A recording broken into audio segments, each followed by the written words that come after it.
Untuk kasus yang pertama, ada kisah viral cita-cita siswa yang dipatahkan oleh oknum guru. Bambang Nugroho mengutas post di Twitter yang berjudul "Ada oknum guru yang membunuh cita-cita siswa". Pada kisahnya, Bambang Nugroho memiliki anak. Pada tingkat dia duduk di SMP, anak ini ditanya oleh gurunya saat di kelas, anak-anak ingin cita-citanya ingin seperti apa? Lalu teman-teman yang lain menjawab, saya ingin menjadi polisi, saya ingin menjadi tentara, Bu. Lalu anak ini dia menjawab, saya ingin menjadi penyanyi. Lalu respon si guru ini malah seperti membuat dia tuh kayak down gitu dong, kayak tidak bersemangat. Masa menjadi penyanyi doang? Kayak anak-anak yang lain dong, cita-citanya tuh yang bagus, yang tinggi. Lalu anak ini dia akhirnya menjawab, saya ingin menjadi dokter, Bu. Berselang singkat sampai SMA, saat dia ditanya tentang cita-citanya, dia menjawab ingin menjadi dokter. Dan saat dia lulus, dia masuk ke kuliah jurusan kedokteran.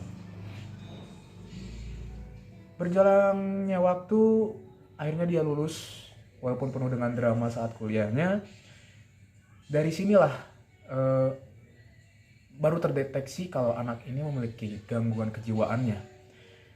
Orang tuanya tuh baru tahu di saat dia itu sudah lulus juga, karena sikapnya yang memiliki perubahan, seperti dari yang awalnya hatinya lembut terus ramah ke orang lain, dia mulai berubah menjadi keras, dan ada kesenjangan di antara keluarga juga.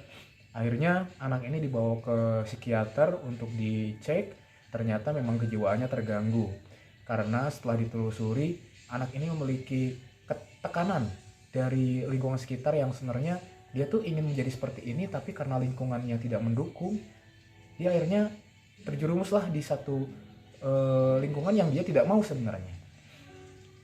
Dan dia mengikuti rehab dari psikiater ini, walaupun dengan susah karena pengaruh dari obat-obatan yang telah dia gunakan itu. Namun akhirnya dia memiliki perubahan, dan selang sampai sekarang dia terus berjuang untuk mengubah kejiwaannya itu. Jadi dari sini kita bisa tahu bahwa lingkungan itu benar-benar mempengaruhi apa yang kita akan jadi nanti gitu. Masa depan kita akan jadi apa. Jadi dari sini kasus oknum guru ini benar-benar sangat-sangat disayangkan sekali. Jadi untuk kedepannya ya semoga tidak ada lagi oknum-oknum seperti ini. Untuk kasus yang kedua, ada serba-serbi kebijakan masuk sekolah jam 5 di NTT, Nusa Tenggara Timur.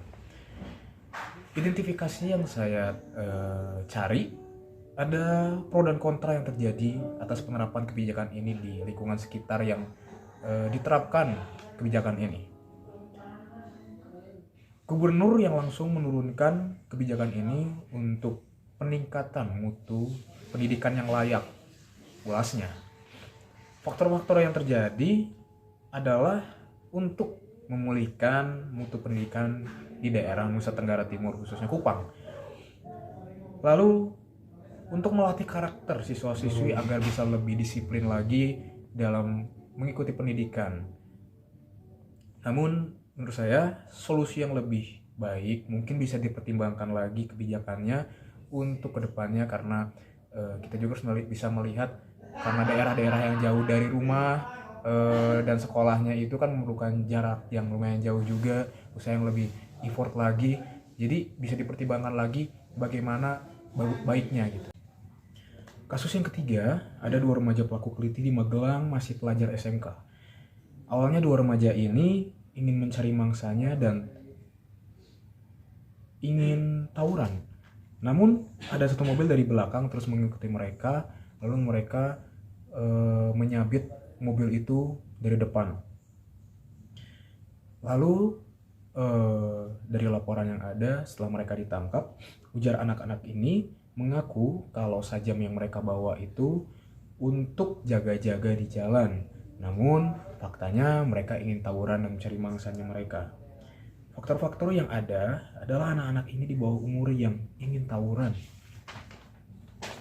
Lalu solusi yang ada dan masalah yang terjadi adalah anak-anak ini mungkin terlahir di lingkungan yang keras, yang salah mungkin, dan pengaruh didikan mereka yang kurang.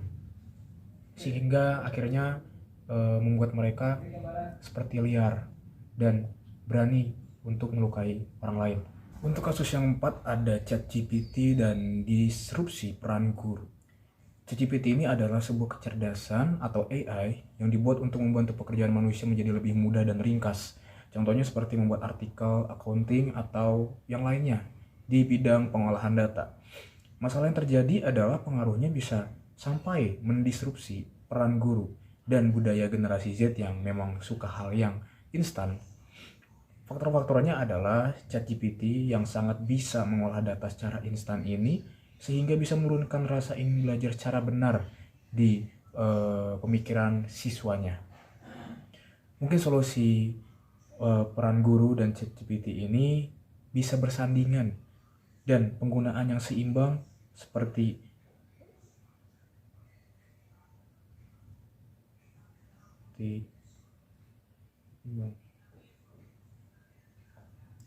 seiring perkembangannya zaman, tidak menutup kemungkinan perkembangan guru dan siswa pun berjalan dengan sama. Kasus yang kelima adalah rendahnya motivasi belajar siswa yang dipengaruhi oleh kemajuannya teknologi. Seiring berjalannya waktu memang kita tidak bisa memungkiri kalau era globalisasi ini sangat pesat terjadi di zaman kita sekarang.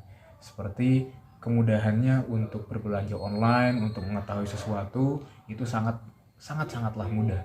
Namun yang terjadi ini adalah masalahnya motivasi belajar anak-anak itu terkadang malah menjadi semakin menurun. Walaupun kita bisa lihat teknologi yang sekarang ini dapat mumpuni sekali untuk kita bisa mengetahui dunia luar, ilmu-ilmu yang baru itu sangat mudah. Namun masalahnya adalah kasusnya anak-anak menjadi terlena karena teknologi yang mereka nikmati itu.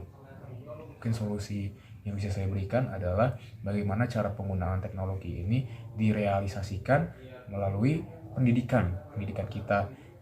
Jadi dari sistem sekolah dan guru yang mengajar bisa menggunakan teknologi ini lebih dalam lagi, lebih luas lagi kepada anak-anak agar anak-anak ini mengetahui bahwa teknologi yang mereka gunakan itu sangatlah bisa, sangatlah mumpuni untuk mengetahui ilmu-ilmu yang ada dan untuk belajar.